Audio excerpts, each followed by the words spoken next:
And if that's your response, what planet did you just parachute in from? Parents, Senator... Or what country, more appropriately? This is not China. Senator Kennedy starts the clash by reading graphic passages from All Boys Aren't Blue and Genderqueer. He doesn't sugarcoat a single word, using shock to corner the witnesses. His demand is blunt. Should these books be in front of kids, yes or no? This is about our kids, and it matters a lot.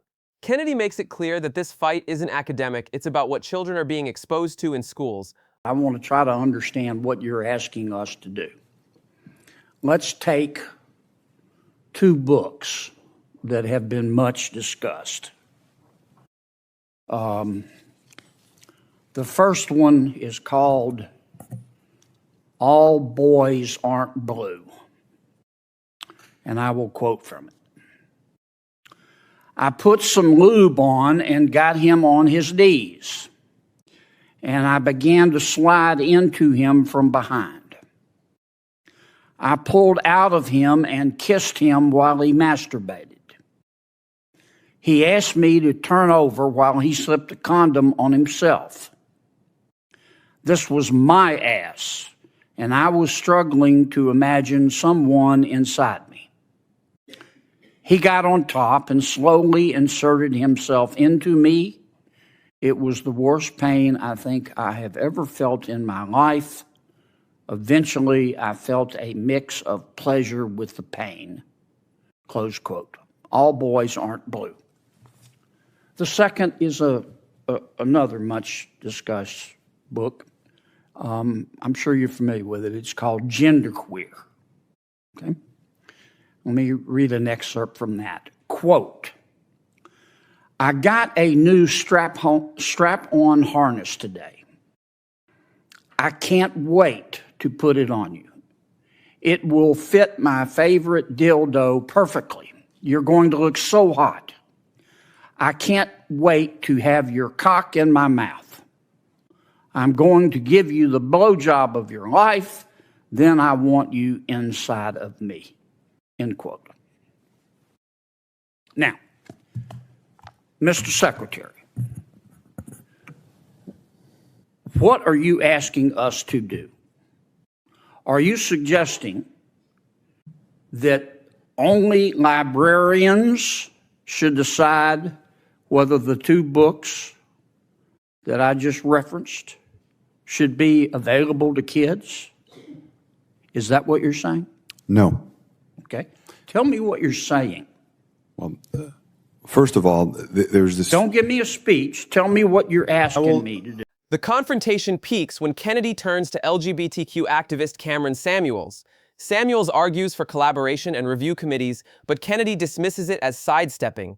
He cuts through with his most forceful line, "This is not China." The exchange becomes a battle over control, parental authority versus censorship fears, with both sides unwilling to concede ground. Me to do. With all due respect, Senator, the words you spoke are disturbing, especially coming out of your mouth is very disturbing. But I would also tell you that we're not advocating for kids to read porn, to Senator Booker's point. What are you advocating for? We are advocating for parents, random parents, not to have the ability, under the guise of keeping kids safe, to try and challenge the world view of every single manner on these issues. You're getting conceptual game. I'm not getting conceptual. I'm saying yes, you are. Yes, you are. Because I want to know what you're recommending. It sounds to me like what some of you are saying, the librarians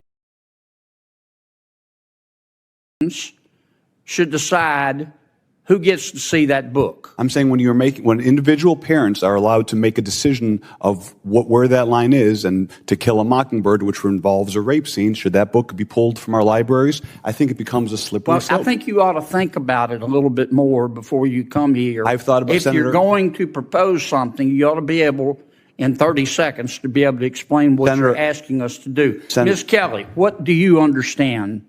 Well, let me skip you for a second. Mr.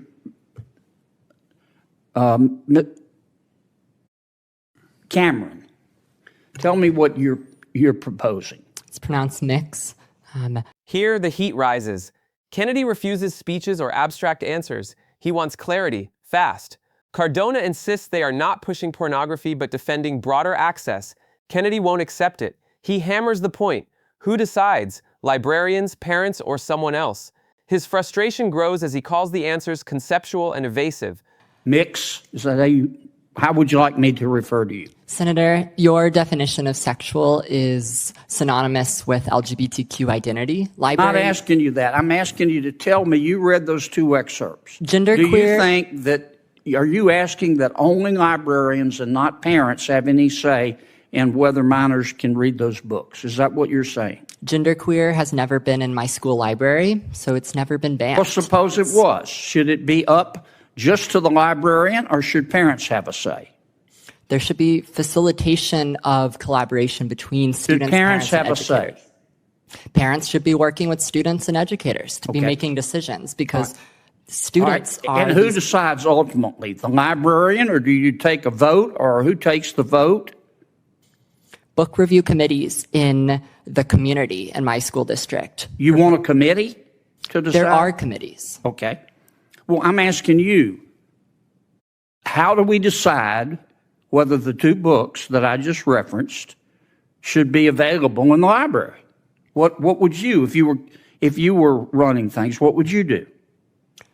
All Boys Aren't Blue, the scene you mentioned, is about sexual abuse. I know what it's about. It's not What erotic. would you do in terms of making the books available?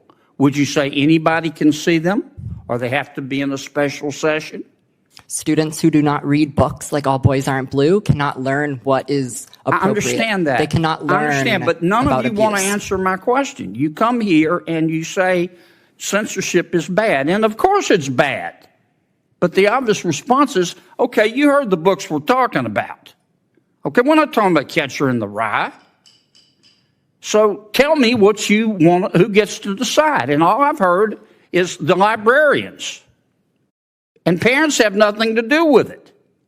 And if that's your response, what planet did you just parachute in from? Parents, Senator. Or what country, more appropriately? This is not China. Parents, Senator, for all due respect, parents absolutely have a say. My parents were immigrants, came to this country. We never checked out books without our parents seeing what books we were reading. They encouraged us to read books. Mr. Secretary, I understand this is good for your politics back home. It's got nothing to do with my politics. My bill is passed. Of course it does. My bill is It has passed. everything to do with your politics. I'm here to. But you came here with a problem, and I'm trying to understand the solution, and you don't have one. We solved the solution. Other than to tell us that we don't agree with you, you're on the wrong. We'll be on the wrong side of history. We solved the problem in Illinois. We fixed it because we. Well, there are others you could work on. Well, that's why I'm out here of to help. time. Thank you, Mr. Chairman. To help other states make these. The hearing revealed a sharp divide over control of school library content. Senator Kennedy demanded clear authority for parents to restrict access to books containing explicit material, framing it as a matter of protecting children. Secretary Cardona resisted granting individual parents unilateral power, stressing the need to preserve diverse perspectives and avoid broad censorship. The LGBTQ activist emphasized that challenges to these books often equate LGBTQ identity with obscenity and argued for collaborative review committees involving educators, parents, and students. Kennedy dismissed this as evasive and reaffirmed his position that parents must have decisive influence. In the end, the exchange underscored a fundamental conflict: whether authority over educational content lies primarily with parents or with institutional processes designed to balance parental input, student rights, and academic freedom.